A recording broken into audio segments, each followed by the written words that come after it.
ओम नमो भगवते वासुदेवाय। स्वागत है आप सभी का बरगदेश्वर महादेव मंदिर उन्नाव के इस दिव्य YouTube चैनल पर।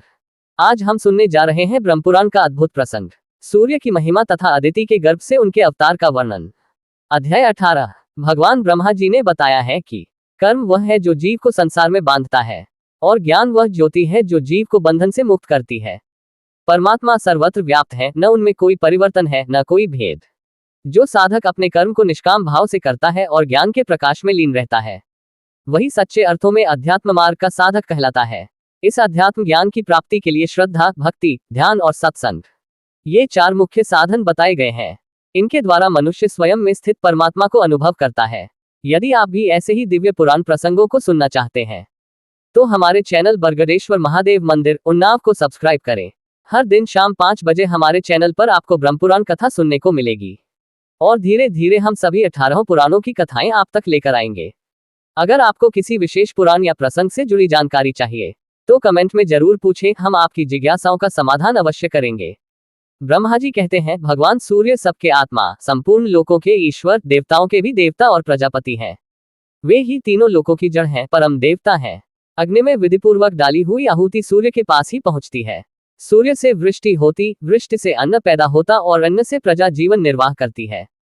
क्षण, मुहूर्त, दिन, रात, पक्ष, मास, संवत्सर, ऋतु और युग, इनकी काल संख्या सूर्य के बिना नहीं हो सकती। काल का ज्ञान हुए बिना न कोई नियम चल सकता है और न अग्निहोत्र आदि ही हो सकते हैं। सूर्य के बिना ऋतुओं का विभाग भी नहीं होगा, और उसके बिना वृक्षों में फल और फूल कैसे लग सकते हैं, अन्न कैसे उत्पन्न हो सकते हैं। उस दशा में स्वर्गलोक तथा भूलोक में जीवों के व्यवहार का भी लोप हो जाएगा।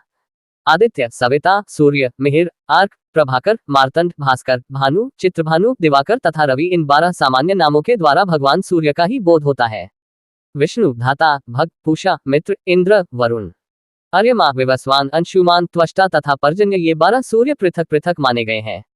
चैत्र मास में विष्णु, वैशाख में अर्यमा, ज्येष्ठ में विवस्वान, आषाढ़ में अंशुमान, श्रावण में पर्जन्य, भादो में वरुण, आश्विन में इंद्र, कार्तिक में धाता, अगहन में मित्र, पौष में पूषा, माघ में भग और फाल्गुन में त्वष्टा नामक सूर्य तपते हैं। इस प्रकार यहाँ एक ही सूर्य के 24 नाम बताए गए हैं। इनके अतिरिक्त और भी हजारों नाम विस्तार पूर्वक कहे गए हैं। ना बोरमती को मुनियों ने पूछा, प्रजापते, जो 1000 नामों के द्वारा भगवान सूर्य की स्तुति करते हैं, उन्हें क्या पुण्य होता है तथा उनकी कैसी गति होती है। ब्रह्मा जी बोले, मुनिव्रो, मैं भगवान सूर्य का कल्याणमय सनातन स्तोत्र कहता हूँ, जो सबका स्तुतियों का सारभूत है। इसका पाठ करने वाले को और सहस्त्रनामों की आवश्यकता नहीं रह जाती। भगवान ना भास्कर के जो पवित्र, शुभ एवं गोपनीय नाम है, कि उन्हीं का वर्णन करता हूँ, सुनो। विकर्तन, विवस्वान, मार्तंड, भास्कर, रवि, लोक प्रकाशक, श्रीमान के लोक चक्षु, महेश्वर, लोक साक्षी, त्रिलोकेश, कर्ता, मेहर्ता, तमिस्रहा, तपन, तापन, शुचि, सप्ताश्ववाहन, बी गभस्तेहस्त, ब्रह्मा और सर्वदेवन्मस्कृत, इस प्रकार 21 नामों का ये स्तोत्र भगवान सूर्य को सदा प्रिय है। तारांकन, ये शरीर को निरोग बनाने वाला, धन की कवृद्धि करने वाला और यश फैलाने वाला स्तोत्रराज है। इसकी तीनों लोकों में प्रसिद्धि है। द्विजवरो, जो सूर्य के उदय और अस्तकाल में दोनों संध्याओं के समय इस स्तोत्र के द्वारा भगवान सूर्य की स्तुति करता है, वह सब पापों से मुक्त हो जाता है। भगवान सूर्य के समीप एक बार भी इसका जप करने से मानसिक, वाचिक, शारीरिक तथा कर्मजनित सब पाप नष्ट हो जाते हैं। अतः ब्राह्मणों, आप लोग यत्नपूर्वक संपूर्ण अभिलषित फलों के देने वाले हैं।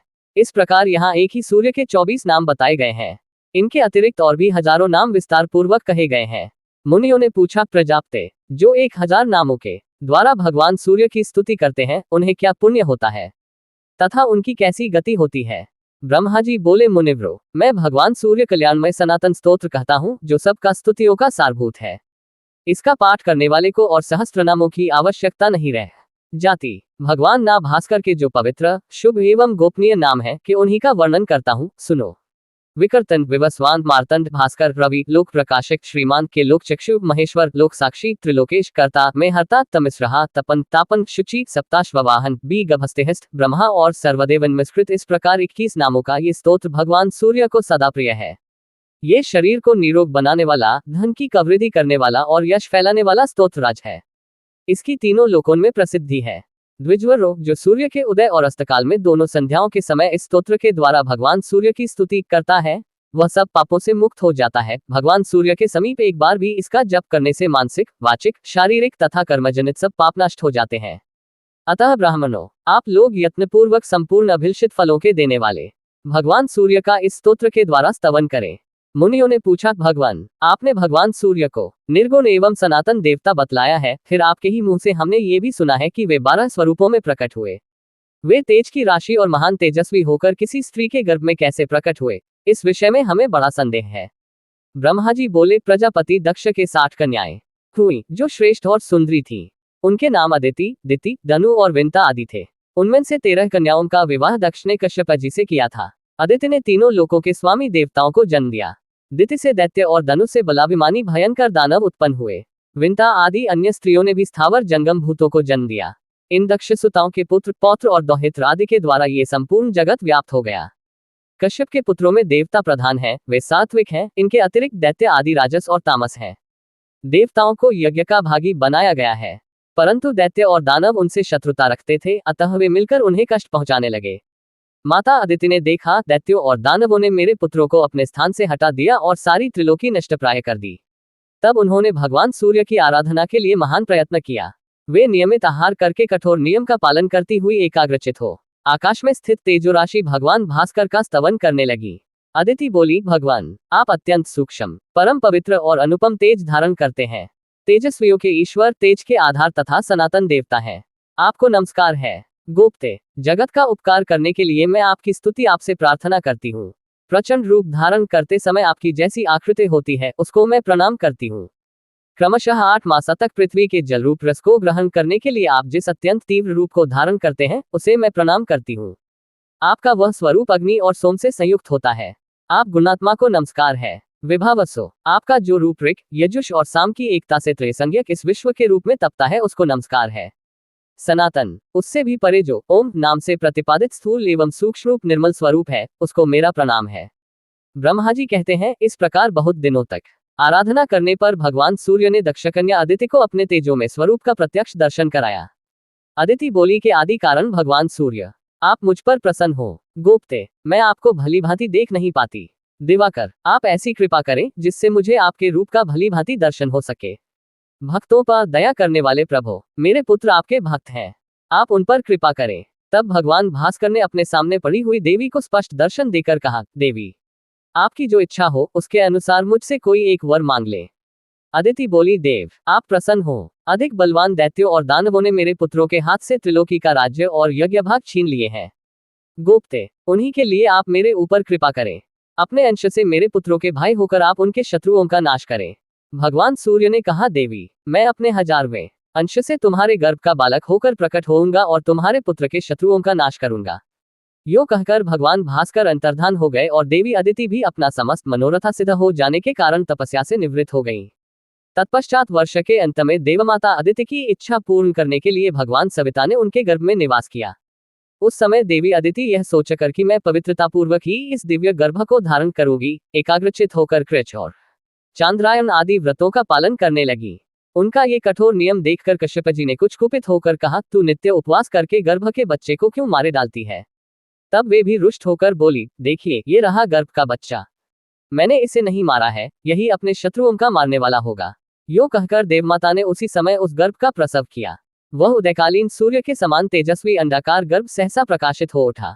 उसे देखकर कश्यप जी ने वैदिक वाणी के द्वारा आदरपूर्वक उसका स्तवन किया। स्तुति करने पर उस गर्भ से बालक प्रकट हो गया। उसके श्रीअंगों की आभा पद्मपत्र के समान श्याम थी। उसका तेज संपूर्ण दिशाओं में व्याप्त हो गया। इसी समय अंतरिक्ष से कश्यप मुनि को संबोधित करके सजल मेघ के समान गंभीर स्वर में आकाशवाणी हुई, मुने, तुमने अदिति से कहा था, त्वया मारितम अंडम, तूने गर्भ के बच्चे को मार डाला, इसलिए तुम्हारा ये पुत्र मार्तंड के नाम से विख्यात होगा और यज्ञ भाग का अपहरण करने वाले अपने शत्रुभूत असुरों का संहार करेगा। यह आकाशवाणी सुनकर देवताओं को बड़ा हर्ष हुआ और दानव हतोत्साह हो गए। तत्पश्चात देवताओं सहित इंद्र ने दैत्यों को युद्ध के लिए ललकारा। दानवों ने भी आकर उनका सामना किया। उस समय देवताओं और असुरों में बड़ा भयानक युद्ध हुआ। उस युद्ध में भगवान मार्तंड ने दैत्यों की ओर देखा, अतः वे सभी महान असुर उनके तेज से जलकर भस्म हो गए। फिर तो देवताओं के हर्ष की सीमा नहीं रही। उन्होंने अदिति और मार्तंड का स्तवन किया। तदनंतर देवताओं को पूर्ववत अपने अपने अधिकार और यज्ञभाग प्राप्त हो गए। भगवान मार्तंड भी अपने अधिकार का पालन करने लगे। ऊपर और नीचे सब और किरणें फैली होने से भगवान सूर्य कदम पुष्प की भांति शोभा पाते थे। वे आग में तपाए हुए गोले के सदृश दिखाई देते थे।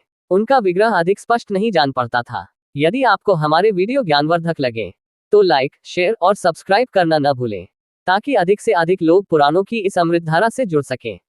अगर ये जानकारी पसंद आए हो तो हमारे चैनल बरगदेश्वर महादेव मंदिर उन्नाव को लाइक, शेयर और सब्सक्राइब करना न भूलें। फिर मिलेंगे नई जानकारी के साथ।